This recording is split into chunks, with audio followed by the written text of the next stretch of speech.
Hello everyone, আসসালামু আলাইকুম। আজকে আমি তৃতীয় শ্রেণী পৃষ্ঠা নাম্বার ৮২ এর অঙ্কগুলো সমাধান করে দিব। প্রথমে আছে কি সঠিক উত্তরের পাশে টিক চিহ্ন দেই, এগুলো সমাধান করে দিব।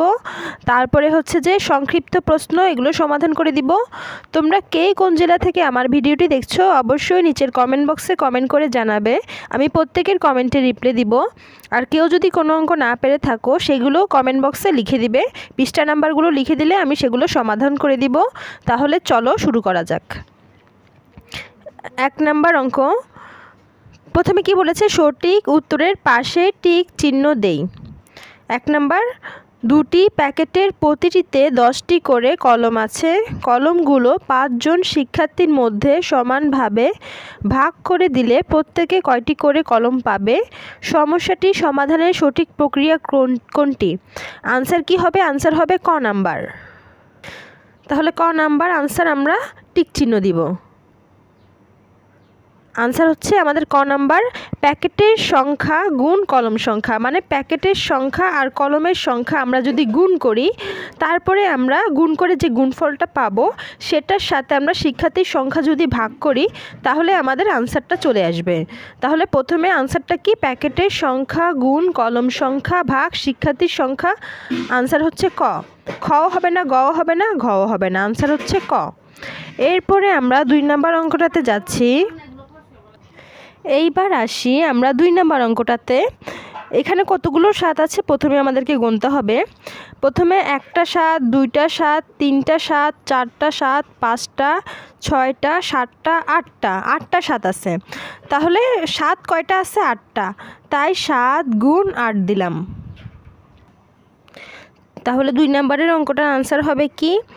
গ নাম্বার, 7 গুণ 8। গ নাম্বারে আমরা টিক চিহ্ন দিই। এরপর আসি 3 নাম্বার অঙ্কটাতে। কি বলেছে? 30 জন শিক্ষার্থীর প্রত্যেকের নিকট থেকে 8 টাকা করে সংগ্রহ করা হলো। মোট টাকা 2 জন বন্ধুকে খাতা কেনার জন্য সমানভাবে ভাগ করে দেওয়া হলো। প্রত্যেক বন্ধু কত টাকা করে পেল? তাহলে প্রথমে আমাদের কি করতে হবে? 30 জন শিক্ষার্থী প্রত্যেকে 8 টাকা সংগ্রহ করলো। তাহলে 30 দিয়ে আমরা 8কে প্রথমে কি করব? গুণ করব। তোমাদেরকে একটু দেখিয়ে দিচ্ছি কিভাবে তোমরা 30 দিয়ে 8কে গুণ করবে। তাহলে প্রথমে আমরা কি করব? 30 দিয়ে 8কে গুণ করব। উপর দিয়ে আমি ছোট্ট করে দেখিয়ে দিচ্ছি কিভাবে গুণ করবে। 30, প্রথমে 30 দিয়ে 8কে গুণ করে যেটা পাবে সেটার সাথে আমরা কত ভাগ করব? আমরা হচ্ছে যে 2 দিয়ে ভাগ করব। 2 জন বন্ধুকে খাতা কেনার জন্য ভাগ করে দিয়েছে। তাহলে 8 দিয়ে আমরা 30কে প্রথমে গুণ করব। প্রথমে আমরা পেয়েছি 240। এবার 240কে আমরা কত দিয়ে ভাগ করব? এবার 2 দিয়ে ভাগ করব 240কে। তাহলে 2 দিয়ে আমরা 240কে যদি ভাগ করি হবে আমাদের 120। 3 নাম্বারের আনসার হচ্ছে খ নাম্বার, 120। তাহলে প্রথমে আমরা কি করেছি? 30 আর 8 গুণ করেছি, যেটা পেয়েছি সেটা আমরা 2 দিয়ে ভাগ করেছি, আনসার হয় 120 টাকা। এরপরে হচ্ছে 4 নাম্বার অঙ্কটা। ময়না একদিনে 8 ভাগের 2 ভাগ সময় পড়ালেখা করে। সে সারাদিনে কত ঘন্টা পড়ালেখা করে? আমরা কি জানি একদিন সমান কি? 24 ঘন্টা। তাহলে ময়না একদিনের 8 ভাগ পড়ালেখা করে, মানে 24 ঘন্টায় সে 8 ভাগ পড়ালেখা করে। তারপরে আমরা একদিনে বলেছে, একদিনে মানে কি? 24 ঘন্টা। 24 ঘন্টা আমরা 8 দিয়ে 24কে ভাগ করব প্রথমে। তাহলে আমরা 8 দিয়ে 24কে ভাগ করি, আমি একটু বইয়ে দেখিয়ে দিচ্ছি। 8 দিয়ে 24কে ভাগ করলে হয় 3 8 24। আমরা ভাগফল পেয়েছি 3। এই 3-এর সাথে আমরা কত গুণ করব? 2 গুণ করব। 2 ভাগ সময় পড়ালেখা করে। 2 ভাগ সময় পড়ালেখা করলে হয়, তাহলে কত হয়? 3 দুগুণে 6 ঘন্টা, আনসার হচ্ছে 6 ঘন্টা। তাহলে প্রথম কাজ কি? 8 দিয়ে আমরা প্রথমে 24কে ভাগ করব। একদিন সমান কি? 24 ঘন্টা। ওরা কিন্তু এখানে বলে দেয়নি, কিন্তু আমাদের বুঝে নিতে হবে এখানে একদিন সমান 24 ঘন্টা বলেছে। তাই 8 দিয়ে আমরা 24কে ভাগ করেছি, কত পেয়েছি? 3, ভাগফল পেয়েছি 3। এই 3-এর সাথে আমরা উপরে যে বলেছে 2 ভাগ সময় লেখাপড়া করে, এই 2 আমরা গুণ করেছি, 3 দুগুণে 6, আনসার হচ্ছে 4-এর গ, 6 ঘন্টা। এরপরে আসি সংক্ষিপ্ত প্রশ্ন। একই সংখ্যা বারবার যোগ করাকে কি বলে? আনসার হবে গুণ বলা হয়। তাহলে একই সংখ্যা বারবার যোগ করাকে কি বলা হয়? গুণ বলা হয়। গুণ অথবা গুণন বলা হয়, আমি গুণ বলা হয় লিখেছি। তারপরে 2 নম্বরে আসি, 4 যোগ 4 যোগ 4 যোগ 4 কে গুণ আকারে প্রকাশ করো বলেছে। তাহলে এখানে কয়টা 4 আগে গণি? 1টা 4, 2টা 4, 3টা 4, 4টা 4, 5টা 4। তাহলে 4 কয়টা? 4 গুণ 5 মানে 4 5টা।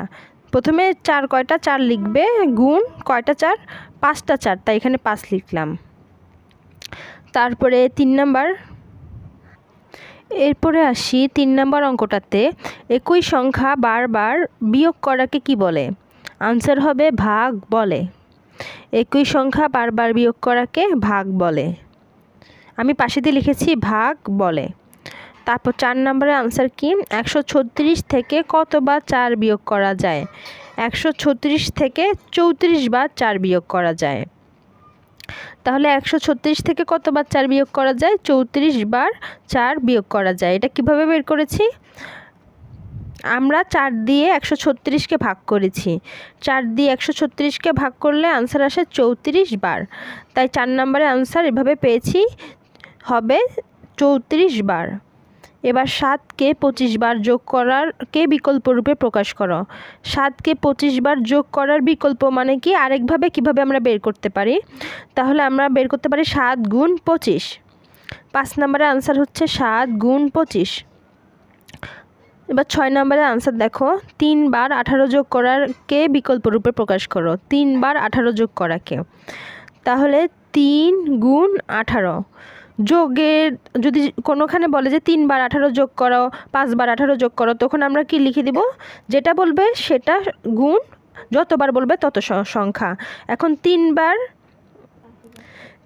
18 যোগ করার বিকল্প রূপ হবে 3 বলেছে 3 লিখেছি, বিকল্প বলেছে তাই গুণ, তারপর 18। তো যোগের বিকল্প কি? গুণ। 3 বার 18 যোগ করাকে বিকল্প রূপে প্রকাশ করো 3 গুণ 18। তাহলে তোমরা দেখে নাও, আমি আবারও দেখিয়ে দিচ্ছি সবগুলো। একই সংখ্যা বারবার যোগ করাকে বলে গুণ। এটা হবে 2 নম্বরের আনসার হবে 4 গুণ 5। 3 নম্বরের আনসার হবে ভাগ বলে। 4 নম্বরের আনসার হবে 34 বার। 5 নম্বরের আনসার হবে 7 গুণ 25। 6 নম্বরের আনসার হবে 3 গুণ 18। আজকের মতো এখানে শেষ করছি। আমার অঙ্ক কেমন লেগেছে অবশ্যই জানাবে, আর কিছু বুঝতে না পারলে কমেন্টের বক্সে জানিয়ে দিবে, আমি আবার বুঝিয়ে দিব। সবাই ভালো থাকবে, সুস্থ থাকবে, আর কেমন হয়েছে অবশ্যই জানাবে। আল্লাহ হাফেজ।